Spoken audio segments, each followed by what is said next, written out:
J'étais moins sensible, et musicalement c'est pareil, à cette part d'intuition, de sentir que ouais, là c'est le moment, je vais le faire. En plus dans la joie, ce qui se ressent dans le résultat final, de faire les choses peut-être moins mais un peu mieux quoi.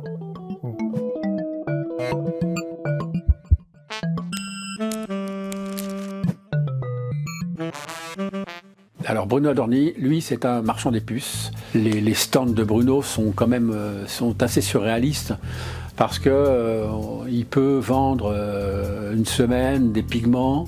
Alors là, il avait qu'une blouse blanche, tous ses pigments et plein de pigments sur lui. La semaine d'après, il peut vendre des perles, des bijoux fantaisie. Voilà, c'est un personnage qui a quand même toujours une profondeur. C'est aussi un artiste. Et je lui achète assez régulièrement des objets. Alors lui, on serait plutôt dans l'art populaire. Hein. Donc il prend des objets, il les détourne et il en fait autre chose. Son travail est assez poétique. Tous les objets que j'achète de Bruno, à un moment, on fera une exposition de tous ces objets. Donc on va dire qu'il rentre dans la team XXO par la grande porte. Voilà. Et je vous souhaite, alors là pour le coup, un bon voyage parce que vous allez vraiment voyager avec Bruno. Eh ben, en fait, ça remonte donc fin des années 90. On sortait de Paris avec ma copine, on se baladait, on a vu ce truc pas possible, quoi. Ça a été construit par un industriel qui était installé à Montreuil dans les années 50. Il construit ça avec ses petits bras et puis des murs en pierre de 50 cm d'épaisseur et puis du béton, un truc hybride. On ferait pas du tout ça comme ça aujourd'hui. Mais à l'origine, c'était pas censé être un lieu de vie, c'était un usage secondaire vu qu'il n'y avait pas de confort. Et puis en fait, c'est devenu une situation de fête en fait, le fait d'habiter ici. C'était bien qu'il n'y ait pas de confort, le fait qu'il y ait de la place, la nature, je tournais pas pour me garer, enfin il y avait un tas de trucs qui étaient super. Le puits, alors ça c'est un puits qui donne super bien. Moi j'utilise cette eau, hein. Dommage qu'on puisse pas la boire. Donc là-haut, on a un pont-levis qui est bien occulté par le lierre là. Et donc on voit encore une ouverture, il y a une poulie là-dedans, donc moi j'ai jamais vu fonctionner, mais il y avait des chaînes, ça devait monter juste pour le théâtre. Hein. J'aimais bien ça.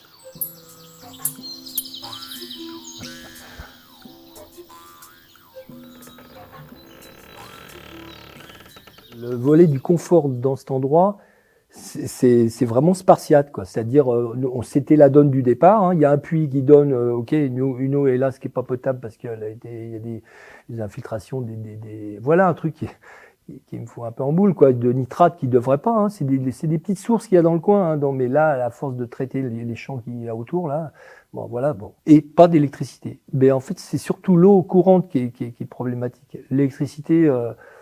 Moi, je me suis passé, hein, il y avait des parades de frontales, de ci, de là. Bon, c'est vrai que ça fait, là, on rejoint ce point de singularité de la personne pour vivre dans des conditions pareilles, dans la durée. Parce que là, c'est pas 3 jours pour s'encanailler, puis après, on rentre à la maison. Non, c'est tout le temps. Alors, la marginalité dans ma façon de vivre, on me la renvoie plus que moi, je l'observe. C'est fait pour des barjots comme moi, ça, c'est clair. Des gens un peu décalés, marginaux, ouais. Pas tant que ça finalement, parce que là j'ai ma petite entreprise, je paye mes charges, voilà, je vis pas dans la forêt non plus, quoi. Mais il y a un décalage, ouais, c'est incontestable. Jolie lumière ici, encombré également, mais plus de choses au potentiel créatif. Il y a beaucoup d'outillages et j'adore mon outillage manuel. Ici j'allume une veilleuse le soir souvent. On fait un peu illusion de la rue comme ça, on a l'impression que c'est un peu habité. Voilà une exceptionnelle collection de marteaux. Je suis très fier de ça. Et là, tiens, puisqu'on passe devant, il y a un projet d'objets tombés en désuétude, là. Mais il faudra en trouver d'autres. Un montage avec ce téléphone. Alors, l'agencement des objets ici, il y a une accumulation. Il y a des séries aussi, il y a des thèmes, si on y regarde un peu plus près. Et bon, parfois, il y a du pur encombrement d'objets que j'ose pas jeter. Ou alors qui ont un potentiel. C'est fait en sorte qu'on puisse les voir quand même. Si on s'y attarde, il faut tourner un petit peu. J'aime bien les vieux jouets, mais pas forcément qui ont une grande valeur commerciale. Il y a des trucs en plastique que j'aime bien, ou même cassés, ou des choses comme ce petit jardinet de Régule déglingué, quoi. C'est cette accumulation. Tiens, lui, j'ai des poupées sans bras, ou à qui il manque un bras. Ben, moi, elle me parle. Voilà. Et puis je suis pas le seul à les apprécier.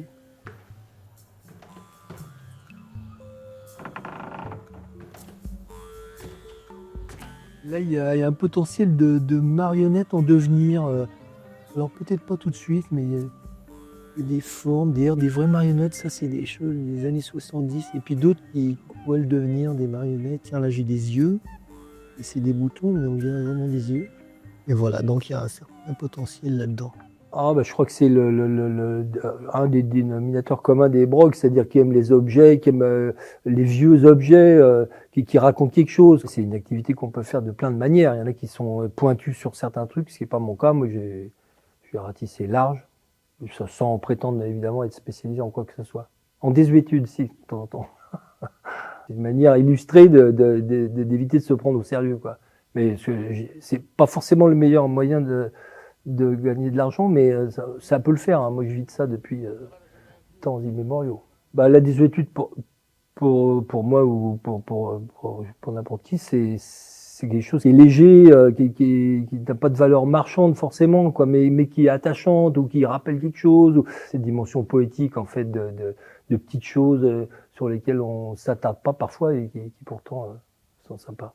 Je déballe depuis 98 sans avoir vu le temps passer, alors que j'ai jamais rien fait si longtemps dans ma vie. Et des fois, j'ai pas de cam du tout, mais je sais que j'y vais parce que je vais voir des gens que j'adore. Et puis en plus, par bonheur, parfois c'est réciproque. Et du coup, ça se passe bien. Et puis il y a eu des périodes fastes aussi, hein, sans rentrer trop dans les détails avec cette pudeur française sur les questions d'argent, mais que je trimballe aussi finalement. Mais il y avait moyen, pour le dire génériquement, je sais pas, de gagner 3 SMIC en une matinée, quoi. Donc c'est quand même impressionnant, quoi.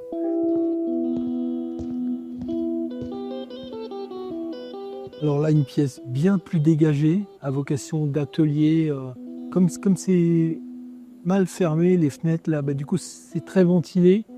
Donc pour les sprays, les choses comme ça, bien que ce ne soit pas mon médium de prédilection, mais on peut faire ça. Mais il ne faut pas qu'il y ait de vent. Quand il y a du vent, ça me donne une bonne excuse pour ne pas travailler. Ou qu'il fait trop froid, parce que c'est quand même un peu spartiate aussi, ça. J'ai commencé à faire des choses de mes mains il y a très longtemps parce que, comme je le disais tout à l'heure, mon père était garagiste, donc il y avait un atelier, il y avait un étau, j'y allais, je bricolais des trucs. Et du coup, je me souviens avoir fabriqué une chouette dans un pot d'échappement avec les yeux qui étaient faits avec des rondelles à ailettes et tout. Et ça l'avait bluffé. Le fait de me mettre moi-même à faire des objets ou de les transformer, d'ailleurs, au passage, je suis pas le détenteur ni l'inventeur du concept, puisque Opus, traditionnellement, il y a des mecs, il y en a un qui se faisait appeler le platiste, qui avait écrasé, soi-disant, une cafetière en tôle émaillée, en le remballant, et puis qui l'a vendu à des Américains. Enfin, il y a toute une légende qui pour une part, devait être vraie. Cet étui d'appareil photo, là, que j'ai transformé en chien méchant, là, qui est pas méchant, mais avant de le faire, j'ai bien vu qu'il y avait un museau, quoi. C'est un peu comme les pareils de l'île, hein, les visages dans les nuages. Moi, il y a des objets, dès que je les vois, je me dis, oui, mais ça, oui, on va faire ça. Là oui, parce que si, je sais pourquoi il y a un décrochement là, c'est parce que lui, il s'est destiné à pouvoir être porté. À terme, il pourra devenir un masque. Oui, d'ailleurs, on va le remettre en chantier. Hein? Mais celui-là, tu peux être fier, hein, quand même. Ça, c'est une technique de grattage. On enlève la matière d'un couvercle de valise vient des États-Unis. Alors, fin des bagnoles, dépassement dangereux. Interdiction de dépasser. Si j'ai une dent ou une animosité avec l'automobile, oui, parallèlement, oui, parce que, comme disait l'autre, ça pue, ça pollue et ça rend con les voitures. Enfin, un copain, c'est pour le tailler, mais dès qu'il est au volant, il est métamorphosé, quoi. Et alors, je me dis, mais alors, si je suis comme ça, moi, waouh. Et puis, effectivement, je suis comme ça aussi, hein. Donc, c'est par rapport à tout ce volet de l'incivilité, mais oui, ben moi, je rêve qu'il n'y en ait plus de bagnole. Plus du tout. Donc, et c'est marrant, j'y pensais ces jours-ci, il y a des thèmes comme ça, oui, il y a la chaise, le siège sur lequel on peut pas nécessairement s'asseoir, mais oui, ça m'intéresse. Et les vanités, les bagnoles, la fin des bagnoles, pour être plus précis. J'essaie de m'y attacher un peu parce que j'ai un tempérament à m'éparpiller, du coup, ça c'est pas mal, ouais. Dans un pot à lait, pareil, mais ça fait un moment qu'il était sur l'établi avec une vague esquisse à la craie, et puis... Et en fait, ça, je l'ai fait avec une scie sauteuse électrique chez ma maman. Oui, parce que ça glisse un mal. Putain. Ah non, tu vois, je vais me niquer là. Te défouler en tapant, mais c'est tout le contraire. Moi, ça me fait un effet totalement inverse. Ça me fait monter en pression, température, en adrénaline, des trucs à la con. Du coup, il faut lui faire des bisous à son sac de frappe. Bon, avec élan ou sans élan, quand je suis en forme, je m'accroche.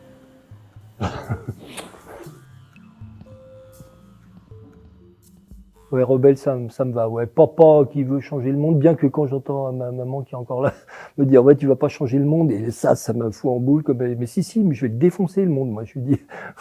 Alors, elle ne le croit pas toujours, mais ça peut même être un rapport au fric, hein, on en parlait tout à l'heure. Moi, le commerce, oui, j'aime bien dire que c'est aussi, on peut le vivre comme on l'entendait au 18e, le commerce, c'est l'échange, hein, l'échange. Moi, j'adore ça. Mais c'est pas parce que j'aime bien toucher à tout, à plusieurs disciplines que je vais pas y arriver, en fait. Essayer de faire les choses peut-être moins, mais un peu mieux, quoi. Que dans une journée, même s'il y a que 24 heures dans une journée, moi, j'ai la chance de dormir comme un bébé, donc je dors la nuit. Je veux pas travailler la nuit. Enfin, je pourrais pas. Même les bons bouquins me tombent des mains. Donc, ce qui signifie que j'ai encore laissé du temps au vide, une forme d'oisiveté. C'est un peu dégradant de dire ça comme ça aujourd'hui dans ma vie, mais une part de farniente un peu quand même. Hein, je sais le faire, ça. Je sais écouter les oiseaux. Enfin bon, je peux vivre comme ça, quoi.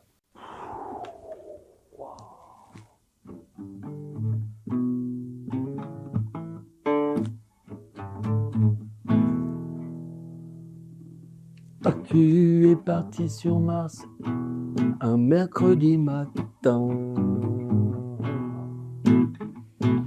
en me laissant tout seul dans le jardin. J'ai chialé quelques heures sur mon sombre destin, et quelqu'un a frappé. Et c'était le voisin qui venait prendre l'apéro.